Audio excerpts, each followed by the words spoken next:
Elle n'avait rien, pas même une paire de chaussures. Mais un jour, elle a suivi les autres filles de l'école, juste par curiosité.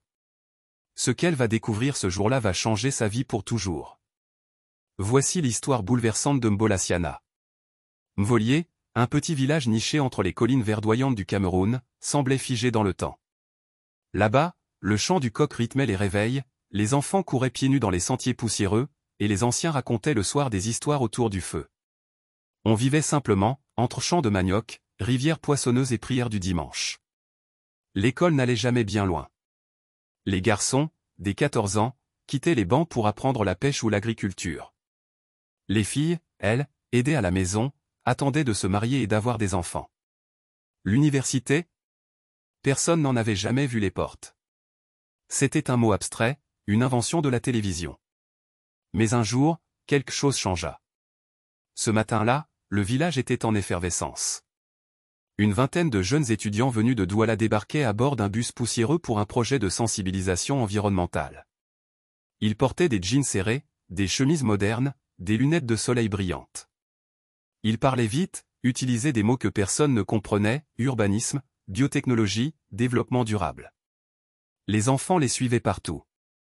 Les hommes les observaient avec méfiance. Mais les femmes, elles, regardaient avec admiration ces jeunes qui semblaient venir d'un autre monde.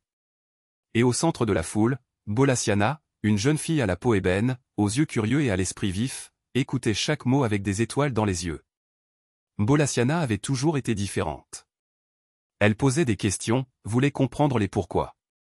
Son maître d'école, Monsieur Eli, disait souvent, cette fille-là, elle pense trop pour une fille de village.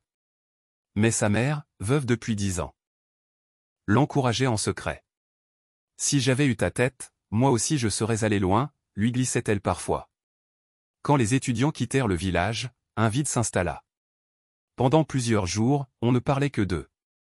Puis un ancien du village, le sage Bissila, dit lors d'une réunion sous le grand manguier, « Pourquoi nous, les gens de Mvolié, on n'enverrait pas un enfant là-bas, à l'université? Pourquoi pas nous aussi ?» Un silence tomba. Puis, une voix s'éleva, « Et qui va payer? Avec quel argent ?» Mais Bissila, les yeux brillants, répondit, « Si chacun donne un peu, juste un peu. On peut changer le destin d'un enfant. Et peut-être celui du village. » Après de longues discussions, débats, hésitations, un nom s'imposa comme une évidence, Mbolasiana. Elle avait les meilleures notes, elle était disciplinée, respectueuse, aimée de tous. Une fille. Oui, une fille pour porter les espoirs d'un village.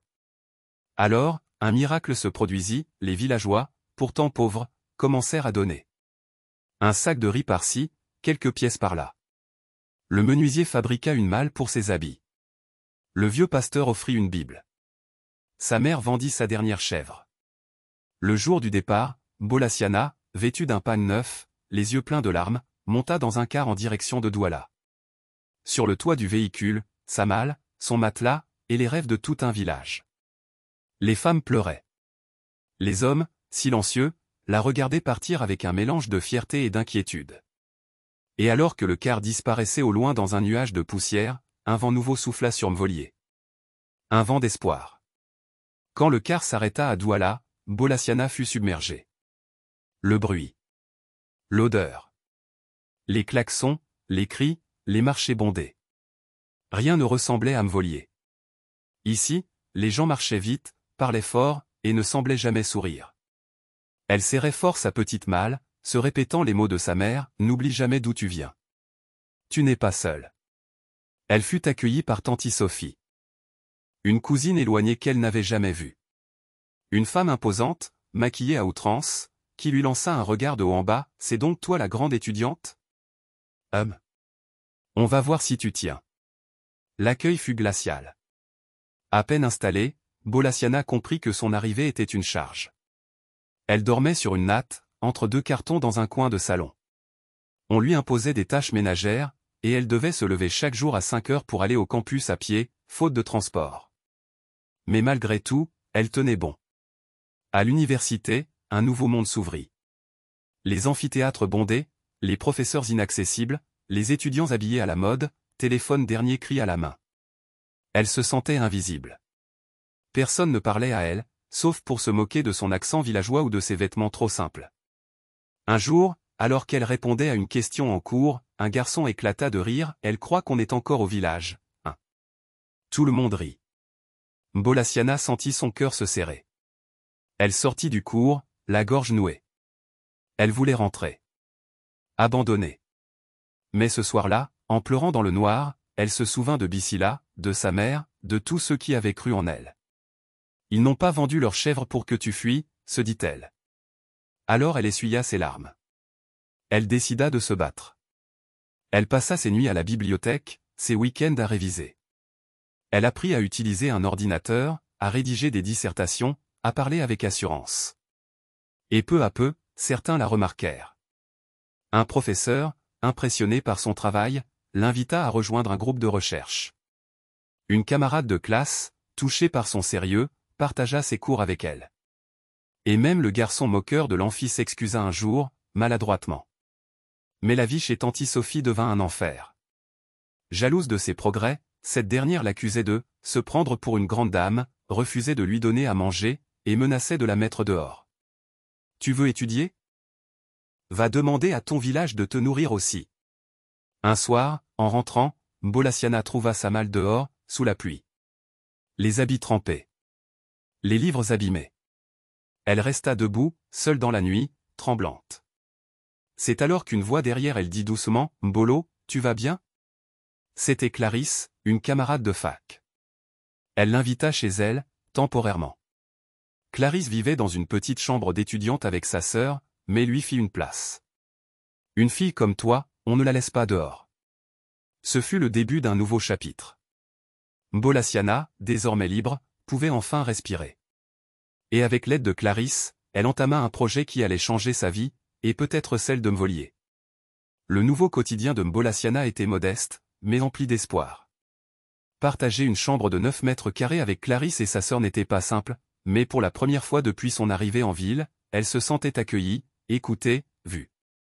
La solidarité entre filles issues de milieux modestes créait un lien plus fort que le sang.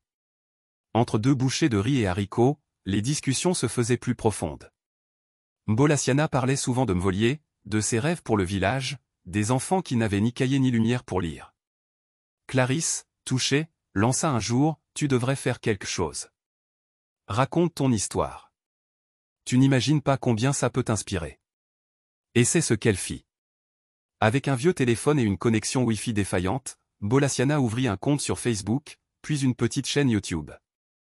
Elle posta sa première vidéo, filmée dans un angle bancal, où elle racontait son parcours, la chèvre vendue, le quart vers Douala, les humiliations, les victoires.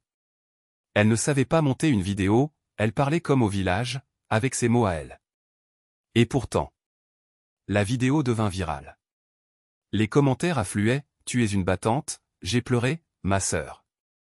Tu m'as redonné envie de rêver. Dis-moi comment je peux aider ton village. » Des journalistes locaux s'y intéressèrent. Une ONG l'invita à une conférence sur l'éducation des jeunes filles. Et bientôt, une levée de fonds fut organisée grâce à son témoignage. Avec l'argent récolté, Mbolassiana lança son premier projet, équiper l'école primaire de Mvolier en fournitures scolaires, et offrir des lampes solaires aux élèves. Elle retourna au village en héroïne. Quand elle descendit du bus, les enfants coururent vers elle, chantant son nom. Les anciens l'accueillirent avec des larmes dans les yeux. Sa mère, droite et digne, l'enlaça longuement sans un mot. Ce soir-là, autour d'un feu, elle prononça ces mots, « Je ne suis pas devenu quelqu'un d'important. Je suis devenu utile. » Et c'est mieux. Mais tout ne fut pas simple. Plus sa notoriété grandissait, plus elle attira jalousie et critique. Certains l'accusèrent de mentir, d'inventer son histoire. D'autres dirent qu'elle avait changé, qu'elle reniait ses origines. Un jour, elle reçut un message anonyme. « Retourne dans ton trou, la ville n'est pas pour les sauvages. » Elle hésita à tout arrêter. Mais au fond d'elle, elle savait que sa voix comptait.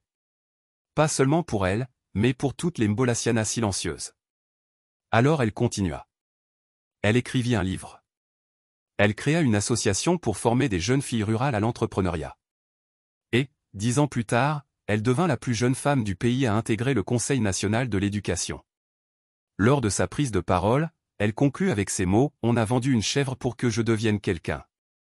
Alors je serai celle qui, demain, achètera un troupeau pour que plus jamais une enfant n'abandonne l'école. Le public se leva. Ovation. Et quelque part, dans la foule, sa mère, les yeux brillants, répétait en silence. Ma fille, la lumière de Mvolier. L'histoire de Mbolassiana, c'est celle de milliers de filles qu'on n'écoute pas, qu'on ne regarde pas, mais qui portent en elles une force insoupçonnée. Partie d'un village oublié, elle a transformé les humiliations en moteur, la douleur en mission, et la pauvreté en puissance. Elle n'a pas attendu qu'on lui tende la main. Elle l'a tendue à d'autres, avec le peu qu'elle avait. Et c'est ça, la vraie grandeur. La morale de l'histoire de cette histoire est que, tu n'as pas besoin de naître dans la lumière pour briller. Ce n'est pas d'où tu viens qui compte, c'est ce que tu fais avec ce que tu as. Parfois, les plus grands leaders dorment dans des coins sombres, mangent du riz froid et pleurent en silence, avant d'éveiller le monde. Ta voix, même cassée, peut réveiller des montagnes. Si cette histoire t'a touché, abonne-toi, lâche un gros j'aime, et surtout, partage cette vidéo à quelqu'un qui a besoin d'entendre que tout est possible. Et dis-moi en commentaire, quel est ton homme volier à toi?